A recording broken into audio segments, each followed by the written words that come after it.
Welcome to Exploring the Mystical Side of Life with your host, Linda Lang.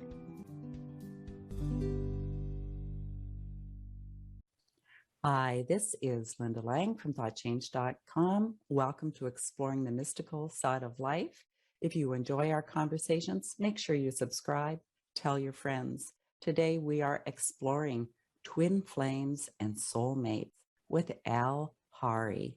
Welcome, Al. Hey, Linda, thank you so much for having me. I'm so excited to be here. Well, I'm really looking forward to this conversation, Al. I think a lot of people maybe have a misconception about what their soulmate is and what a twin flame is. So, why don't we start at the beginning and let's hear what the difference is? Sure, thanks. So a twin flame is one soul that has two physical bodies. Everyone has and is a twin flame. It's how we're created. The reason why is because the soul, it originates in 5D. And we are in the physical world, we're 3D. This is the third dimension. And the third dimension has a different energetic paradigm than the fifth dimension. The third dimension is one of opposites and duality. And we can see that where we have up and down, hot and cold, in and out, light and dark, good and bad. Everything has an opposite, which is really how we learn about things, by learning what they're not, actually, and comparing it. But when our soul incarnates here, it needs to energetically assimilate into the same energetic paradigm of duality. So in order to do so, it had to make two opposites of itself. One of those is within one twin flame's physical body, and the other is within the physical body of the other twin flame. And in energetic terms, opposites are called polarity. So one twin flame is one polarity, and the other twin flame is the other polarity. But it's two bodies, one soul. Whereas with a soulmate, that it's just what it implies. It's a mate of your soul. So a soulmate is another soul. And any living being has a soul. And you can have various types and degrees of soulmates. Everything from the most common connotation, which would be lovers or romantic soulmates, but also family members, friends, and even pets are soulmates. I have so many questions, Al. So many questions. Let's go back to the twin flame. I totally understand the idea of duality. I'm a student of Huna shamanism, and it's one of the assumptions, we'll call it, of this world that everything has an equal and opposite. So, does that mean a female will have a male twin flame? Not necessarily in the physical sense. No, there's same gender couples could be twin flames. As long as you are alive in a physical body, does your twin flame also have that same lifespan? Do you return back together? I guess I would say. No, and you aren't born at the same time either. In fact, a large age difference is a very common characteristic of twin flames, quite frankly, but it doesn't have to be, but it is a very common one. So no, you aren't necessarily born at the same time or transition back over at the same time. The twin flame journey is part of the ascension process. And so probably not in this lifetime, but maybe in the next or the next couple lifetimes, we will reach ascension, which is the whole reason of why we even incarnate here through all of our lifetimes anyway. And with ascension, at that point, that's when both twin flames will reach ascension simultaneously together and then ascend to be together for eternity from there on out. So is it possible that me and my physical body, that my twin flame stays in spirit form? I mean, I guess if you're not meant to, experience your twin flame journey yet, yes, that could maybe possibly be. Okay, so we all have and are twin flames, and we've all crossed paths with our twin flames in every lifetime, provided, they didn't stay on the other side, which I mean, I guess could happen. I don't know that. But right now in this lifetime, there's like billions of people out there who are married to their twin flames, grew up next door to their twin flames, work with their twin flames, but they just don't know their twin flames. And that's fine. And it doesn't really matter. Why we need to have a designation called twin flames is to really just as to explain to people who are going through the twin flame journey what's going on. And the twin flame journey happens at some, indeterminate point in time where your soul decides it on the deepest subconscious level. There's no conscious choice in it. There's no conscious even realization of it at the time. But your soul has what we call soul recognition, where it recognizes itself within the physical body of your twin flame.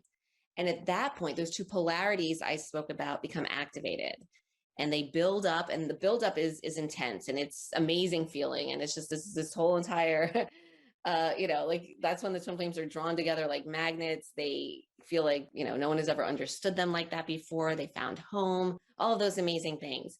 But then that buildup reaches what I call a tipping point, where all of a sudden the polarities start manifesting, and they manifest as a push-pull. So one twin flame pushes their energy onto the other twin flame, with the other twin flame pulling their energy away from the push twin flame in tandem. So you can see how it would make it almost impossible for physically the two bodies to come together when these energies are acting like this. But that's the twin flame journey, is when those polarities start manifesting and activate and go into effect. So, up until then, though, people, like I said, they could be living with their twin flames or next door to their twin flames, and they don't even know they're twin flames, and that's fine.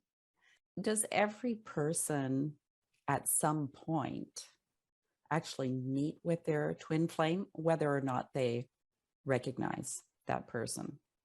Yeah, provided the twin flame is still incarnated here. Yes, they do. Everyone is crossed paths with their twin flames in every lifetime. Because if you think about it, I mean, just by the law of attraction, we attract into our physical lives the matching vibrations of what we emit out into the universe. And our soul is our strongest, like, permanent vibration. It's who we are. The twin flame matches identically resonates with our soul vibration, and they're the only other person in the entire history of the cosmos that does so. So of everything we attract in, the twin flame matches us exactly, and nothing else does. And this isn't necessarily a romantic relationship. No, not necessarily. People could like work with their twin flames and not even know it, be neighbors with them and not even know it. And even when you're on the twin flame journey, we have so many students, for example, who, the energy is so strong because it's soul energy, it's the most powerful energy in the universe next to source energy, who, they meet online, or, they don't never even meet their twin flames in person, but yet they still have the soul recognition. They still embark on this journey, even though they've never even come into personal contact with them other than, chatting online or something. And that's a very common thing as well. So it doesn't have to be, a romantic relationship at all. So how would you know that you've actually met your twin flame? Yeah. So despite all of, the Google articles out there or whatever, the only way to really know is once those polarities, the push-pull starts going into effect, it's the push twin flame that is kind of left there. They're feeling, very, very depressed, very in despair. It's painful. Their energy, remember, it's focused, it's pushing onto the pull twin flame. And this energy, because it's duality, it's polarity, that's fear. It's fear-based energy, because fear is duality. Love is one. Fear is the illusion of separateness from something. And so that illusion of, being separate from yourself and your twin flame is fear, and it's fear-based energy. And fear-based energy is A, addictive, and B, it controls the mind. So the push twin flame is there only able to focus on, it's to a point of, it gets to the point of obsession where people are just like, stop it. I just want to stop. Like, you feel crazy. All you can do is focus on your pull twin flame. And so that's one of the signs that you just are obsessed with this person, this other person, and you can't get over it. A lot of people can feel that way a little bit after breakups and stuff, but this goes on. It goes on. It doesn't stop. It's relentless. So there's that. And, it causes you to do things you wouldn't normally maybe do, like stalk them on social media or drive by their house a million times a day and stalk their friends, stalk the new person they're dating, like all of this other stuff. Right? You just can't help yourself because this overtakes your focus and your mind, and you're fixated on it. So that's the first thing, obsessive about the twin flame. The second thing is there's something called core wound pain, which usually occurs in either the heart, the solar plexus, or the sacral chakra. And this is actually the chakra, the area of your body where that push energy pushes out of. And by core wound pain, I mean, it can be anything from like a tightening or clenching feeling all the way on a spectrum to feeling like you've been completely disemboweled and your soul's been ripped from your body, and anywhere in between. So, I mean, the degree and the intensity of the pain could, vary, but there's always some kind of feeling like that, either in your heart, your solar plexus, or your sacral chakra. And so that's another sign of it. And then the third sign is doubt. Like if you're going through this and it resonates with you because you know the truth. We are our truth. We all know this already. We are our souls, and our souls know this. We know this. It's just it's spirituality is really just a practice of getting back to remembering, to a remembrance, a resonance of who we truly are, and really cutting through all the mental stuff and all the stuff that we learn in the physical world to get back to the truth of who we are, right? So we all know this. And this will resonate with some people maybe watching this. Oh my gosh, that's me. I could be on a twin flame journey. And I know there's so many people out there that are on a twin flame journey. They just don't know that that's what it is. And they're just suffering through heartbreak so much and trying to get their ex back or their specific person back or whatever, and trying all these things. But I'm pretty sure those people are experiencing a twin flame journey. But it'll resonate and they'll say, yes, I finally have an answer. And I was the same way. I was saying, yes, I have an answer, but all throughout you still doubt it.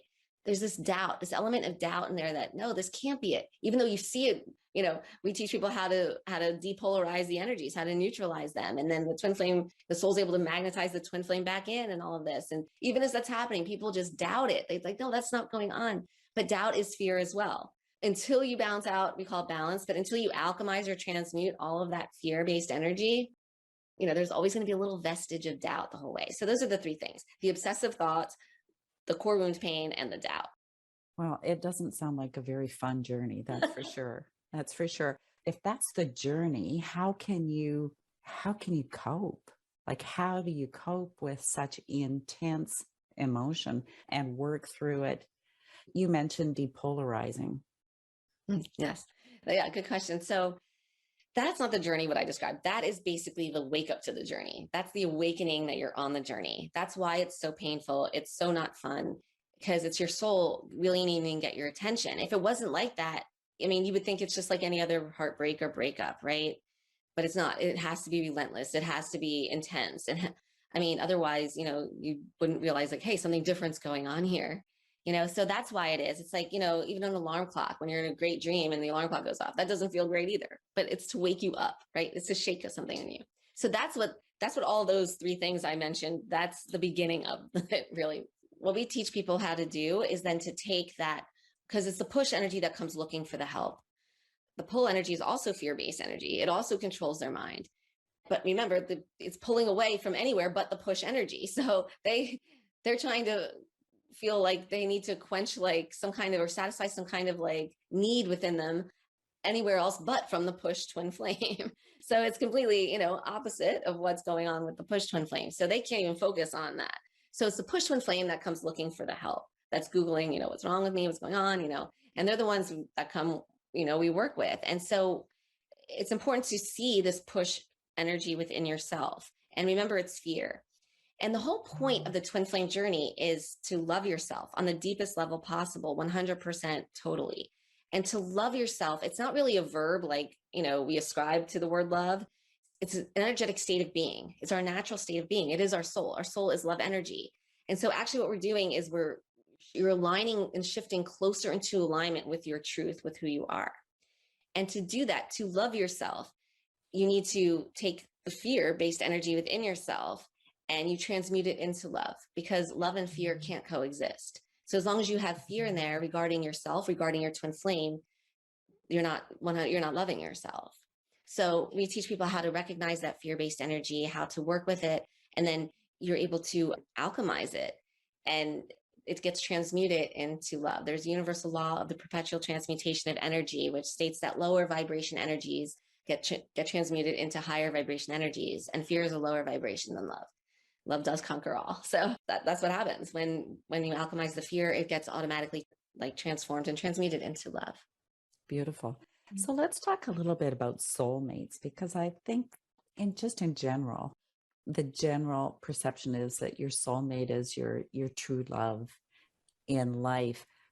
But it's sounding more like a soulmate is just another soul that maybe travels through several incarnations with you. Yes, that's right. Soulmates are soul families, which are usually our physical families as well. People who incarnate with us in every lifetime, close friends, people like that. They are they're soulmates. Soulmates also are people, other souls that we meet, and anyone that our soul resonates with is a soulmate to some degree or another. And there are romantic soulmates, and if you want a long physical relationship with someone, and for the rest of your life till death do you part, you want a soulmate. You don't want to hopefully find your twin flame and then have soul recognition, because that's not necessarily going to be the case unless you learn how to, alchemize the energy and align closer to your soul and all of that, which is a process. But you can be with one soulmate in a loving relationship, a romantic relationship for a lifetime. That's fine. My teacher used to say the soulmates come into your life for a reason, a season, or a lifetime. And that's what they do. And, we learn something from every other soul that comes into our lives. Well, it sounds like the same could be said for a twin flame, that sometimes the relationship is just too intense or challenging and maybe doesn't work out the way the push flame would like it to. That's the thing. The push twin flame needs to understand that they are in charge of that. As long as they can balance out that push fear-based energy, it balances out the pull. Because remember, it's a polarity. And by definition, with polarity and duality, you need two. And if you take one of the polarities away, there's no other polarity. So that neutralizes. If you look at the soul as like a shared energetic field, and with the push-pull, it's like, it's charged. Well, if you take away one of the charges, the other charge neutralizes. So it's neutral. And at that time, your soul can bring its two physical bodies back together again. Yes. But remember, that's not the point of it. And at least not right now when you're in this journey. The point is, when the twin flames come back together again, it's more fear-based energy arises that the push twin flame is meant to see and then work on and balance and alchemize, and then the soul can bring them again. And it's a process. And then eventually, before you know it, there's no more fear-based push energy there regarding your twin flame. And then that's when the two twin flames can stay together in a stable, loving, physical relationship. Nothing physical is permanent. The only thing that is permanent and eternal are twin flames, because our soul is eternal. And it's the only part of ourselves that are. And twin flame is your soul. So the twin flames really are the only forever eternal couple, I guess you would say. And you have firsthand experience in this. Yes. Oh, yes. Why don't you tell us a little bit about your twin flame journey? Sure. So it happened 8 years ago. I had just gotten out of like a 2-year contentious divorce. It's very common people happen to meet their twin flames after such things like that: divorces, near-death experiences, tragedy in their lives of some sort. That's when a lot of people tend to meet their twin flames. Doesn't have to be. Again, there's no one size fits all when it comes to the soul, but it's a very common trend. Anyway, so I was newly divorced. I have single mom, 2 little preschool age kids, and I met my twin flame, and he was a lot younger than me, 16 and a half years younger than me. And, we met in the summer, and we had an amazing summer, 6 weeks. It was the most intense, amazing thing in my life. Then all of a sudden, out of nowhere, he ghosted, he left, and I was left I felt like my soul had been ripped from my body. I couldn't get up off the floor literally for 6 months. I cried every day. I would drive my kids to preschool and lay on the floor and just for 10 hours straight, just crying, asking the universe to take me. I couldn't function. I couldn't be the mom I needed to be. I was a lawyer. I had a law practice. I couldn't even focus on that. I was a mess. And during that time, I had consulted with 13 different spiritual advisors, psychics, a voodoo mambo, spellcasters, anything. People could cut. At first, I wanted to get him back. And then it was just got so, that obsessiveness I told you about, and the pain, the core wound pain. Mine was the worst my teacher had ever encountered. And also so far that I've ever encountered with any of my students. I really think I had the core wound pain the worst, but I just couldn't function. And, at first I wanted to get him back. Then I was like, please cut the cord. I went to people to cut the cord, and these people didn't understand. They were like, we don't understand. We can't cut this cord. It's not cutting. It's like, you're the same cord. And at this time, even 8 years ago, in 2013, even in these spiritual psychic circles, twin flames was not a common thing. None of those people in 6 months mentioned twin flames to me until finally, and I remember this, it was New Year's Eve, and I had hit my wit's end. I was just a basket case. I was like, I can't take this energy into the new year. I didn't want to. I found out my twin flame had moved in with this new girl. I was like, oh, this is awful. So I called this psychic call-in line again, and I got a new lady, and she mentioned twin flames. And that's the first time I had heard of it. And then she gave me all these exercises to use, like emotional clearing and like all this. And I didn't know at the time, but it just made me feel worse. What it did was exacerbate my core wound. And I Googled twin flames after that wasn't really making me feel better. And I found two things came up at the time too. And the first one was this lady in Australia, Leora, who became my teacher. And I signed up right on her website. I had my first session that night. And right away, she's like, stop doing that. Stop. It's exacerbating it. But within 2 weeks of working with her, I was functioning again. And within a month, I was happy. I could be normal. And within 3 months, my twin flame was magnetized back in. And I mean, she saved my life. And I worked with her for 2 years. She then got an aggressive form of cancer and passed on. And then I knew there had to be other people going through that, right? And I mean, they wouldn't have the benefit of her teachings. Her website was taken down a year after that. So then that's when I wrote my book, Twin Flames Exposed. And I put it on Amazon. It's just kind of like clarify what was going on, because that was my teacher, Leora's biggest pet peeve, was all this misinformation about twin flames. And so that's what I did. And then I had on Amazon, people started reaching out to me, please help me, please help me, please coach me. And that's what happened. And it just grew from there. And, they say you don't find your purpose finds you. And I guess that's what happens here. The path appears beneath your feet. Yeah. Yeah. Wow. What a story. So is your twin flame still a part of your life today? Yes. Yes. Not still. It's like since. Since. After. Perfect. What guidance do you have for anyone who feels like they might be going through something similar? Yeah. To know that, this is your soul. Your soul is orchestrating. I know it doesn't make you feel any better to hear that, but it is a beautiful, miraculous journey. Your soul's orchestrating everything in your life. Everything happens for a reason, even if our minds can't figure out what that reason is. You are a soul. You're perfect. You're beautiful. You're love. You're miraculous. And the whole journey, really, it depends on just trusting and believing in that truth. And, if you need any kind of help or guidance, you can find my book, Twin Flames Exposed, on Amazon, or visit bewithyourtwinflame.com. We have a lot of free resources. We have a YouTube channel that we post content to all the time. There is a light at the end of the tunnel, and it's a beautiful light. It's better than you could even imagine, I promise. Oh, beautiful, beautiful. Any last comments you'd like to make? I think just one, and that would be, this can seem really, I get it. I mean, I was a lawyer before all this. This can seem really far-fetched to a lot of people, even if it does resonate. But remember that doubt I told you about, okay, yeah, that's kind of what I'm going through, but there's no way that's what I'm going through, right? There is a way. Every day, thousands and thousands of people all over the world are experiencing soul recognition and awakening to this journey. It's happening so fast. Just in 8 years, it's just, the world, the level of human consciousness is just rising, and everyone is going to be going through this journey at some point. So it's totally probable that if you're resonating with this, that you are. So just have faith, and that's what it is. And you're not weird, you're not crazy, and it's all good. It's all perfect. Part of your soul's evolution. Yes. Thank you for being my guest. Thank you so much. Oh, you're very welcome. And thank you for listening to this week's edition of Exploring the Mystical Side of Life.